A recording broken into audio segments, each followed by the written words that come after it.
You know, I just remember day after day coming downstairs and just seeing my mom clip those fucking coupons. And I just remember thinking like, no, like this is not gonna be my life. This is not gonna be our life.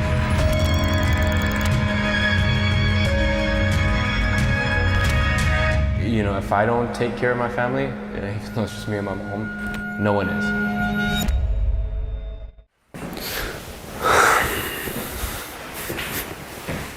So, walk us through it. How does this moment feel? This moment feels bittersweet. It feels like, I guess, a sense of accomplishment, but also a nostalgic in a bad way because I don't necessarily have the best memories in and around here. So guys, I don't usually do this thing where I vlog and I share my day and life and whatnot, but this is a video that means a lot to me, so I'd appreciate it if you stuck around for the entirety of it. But I'm moving out of this house tomorrow morning. I've been here for 14 years. It's kind of all I know, but all will be explained in this video.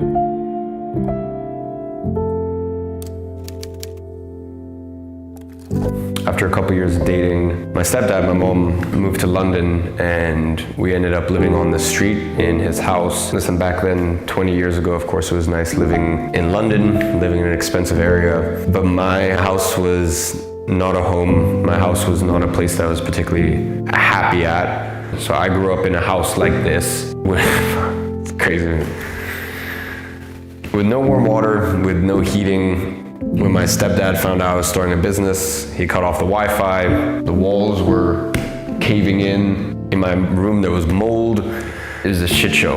And to make things worse, my stepdad put cameras not on the outside, on the inside of the house. So I grew up as like a fucking prisoner in my own house. Like I had someone watching me 24/7, and yeah. When I say this is bittersweet, this is the last place on earth I would want to buy my mom a house. The last place on earth.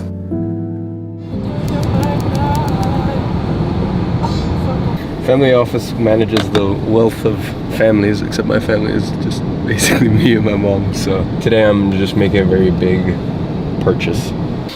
IG Media. Where it all started.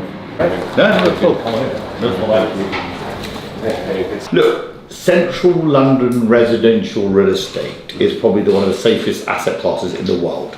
This is why the whole world goes there and buys property there. The Indians, the Arabs, the Russians, the Chinese. That duty is crazy, 15%. Bastards, yeah. Fucking hell.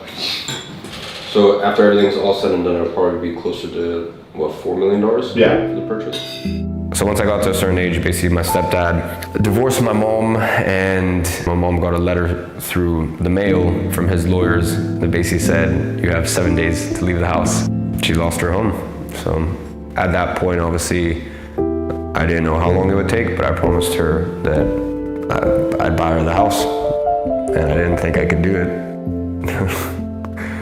soon, but yeah, I guess I made it happen. Today I just haven't been, you know, as happy or as engaged as I normally am. Sometimes you just get so caught up in the bigger picture. You get caught up in this person who's doing this more than you. You lose touch of how far you're going and your own track, and at the end of the day, that's the only thing that matters. I'm the type of person who goes too hard on himself, and I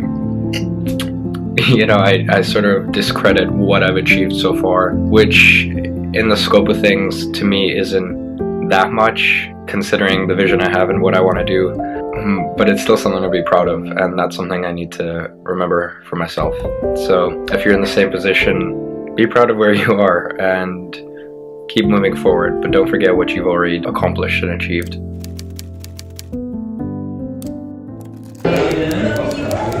Oh, they miss you so much. How are you? Good, not much better. Wednesday. You shouldn't let me know. Okay, I love you, but you have to cancel. I love you too. I'm not canceling any of those. I'm here only for 5 days. I know. But that doesn't let me know. Wednesday, I asked. Okay, Mom, you have to cancel your plans. Sweetheart, you said Wednesday. Wednesday, 11 o'clock. You have to cancel your plans. Specifically, I left all day. Mom, I'm sorry, I planned a full day tomorrow. Alright, 11:30. Okay, love you. Wait, But I'm doing my nail and I'm doing my hair. No, shake on it. 11:30. So I had to sacrifice my queen in order to keep the king alive. So I told her, listen, like, you're basically the first person offered this watch. I went to Geneva this weekend with Patek. You know, they arranged it. Patek has been very kind to our family. Don't screw this up. Yeah. No, she'll definitely come for that. No, but bro, my mom's so funny. She's like, okay, arrange for a different day. I'm like, Mom, I don't understand how special this watch is and the fact that you're getting it. And she's like, I'm like, what's more important, this Patek or your hair? And she's like, my hair, obviously. You know, like, oh god. My mom's. I don't really mean that, though. I know, but my mom's so difficult. Okay, so I had to sacrifice one surprise. That's cool. That's good. That's good. Well played. But at least, yeah, she said, okay, 11:30. Well played. Okay. You know, my mom was very stubborn, so we had a little argument, little mini friendly argument in the hotel lobby. And yeah, obviously I was gonna surprise her with the house first, and then second, I told Patek that obviously I have this very special day, and that I'd love to have a special watch to commemorate it. And as far as I know, I think I'm probably one of the first people in the entire world to get allocation for the new Aquanaut. And yeah, basically I had to ruin the surprise, and I was like, listen, this is the only day that Patek can do. Because she was like, oh, just move it to another day. I'm like, Mom, it's not that simple. And as I said, I don't ruin the surprise at that point. I'm like, Mom, you're getting this watch, which is to die for. Like, everyone wants this watch. Every collector in the world wants this watch. So I was like, please, just do me a favor. Just please move your hair and nail appointment. So it took a lot of convincing, but we got there in the end.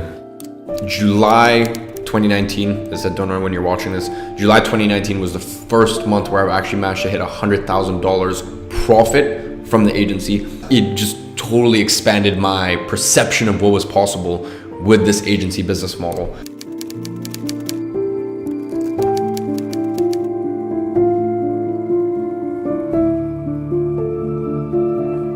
So I think she has no idea. The way that we're gonna try to do this is basically say like, hey, we're filming like a little documentary, not releasing it now, maybe just getting clips for a future documentary, and if we can go and record and touch a little bit about my childhood and what a weird childhood I had. So we're gonna go record that, and then I'll surprise her with, unfortunately not my childhood home, but the one 2 doors down. Yeah, I don't know, I guess it just feels surreal. Like, it's one of those very few things in my life that I've thought about for so many years. And yeah, I guess you don't know how to feel when it happens. Like, bro, I don't get flustered much.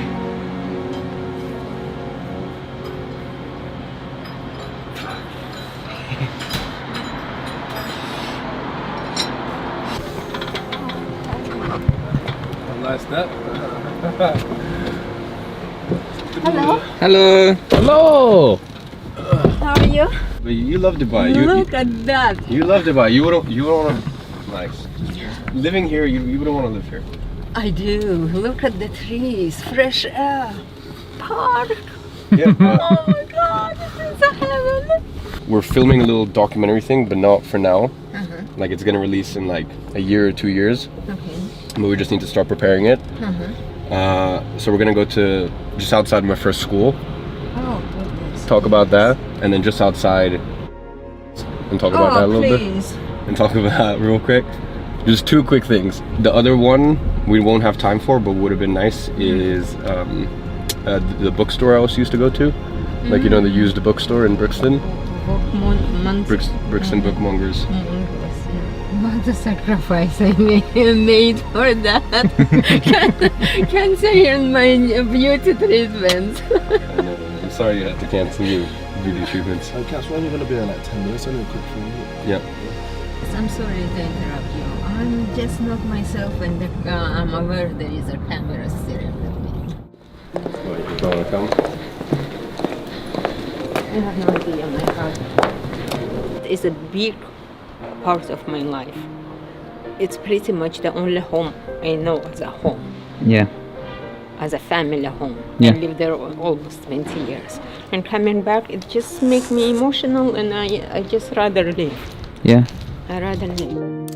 No one knows me like the piano in my mother's home.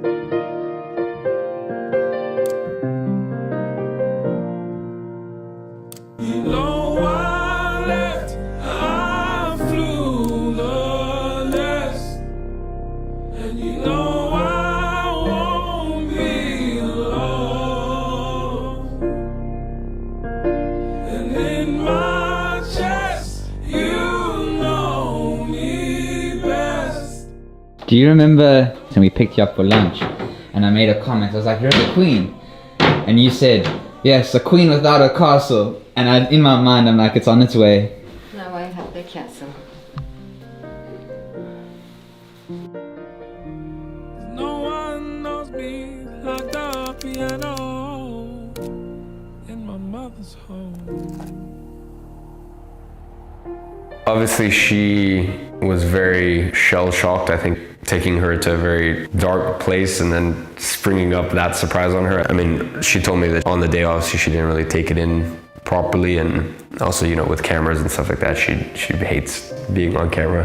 And yeah, we ended up looking at the house, and then her and I had a private moment in the bedroom. We literally just sat back against the wall, just talked about, yeah, growing up, and obviously this was always my dream to give her home back, to be honest. So yeah, she cried a lot. Yeah, we had a good little moment.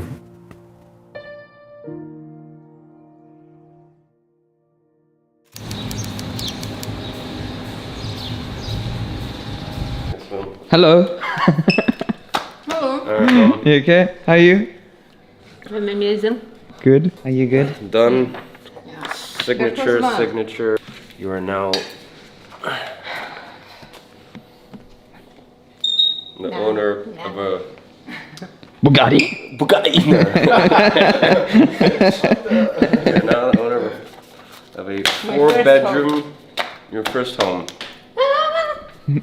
Okay, crazy stuff. That's fine. I think my heart is going to pop out.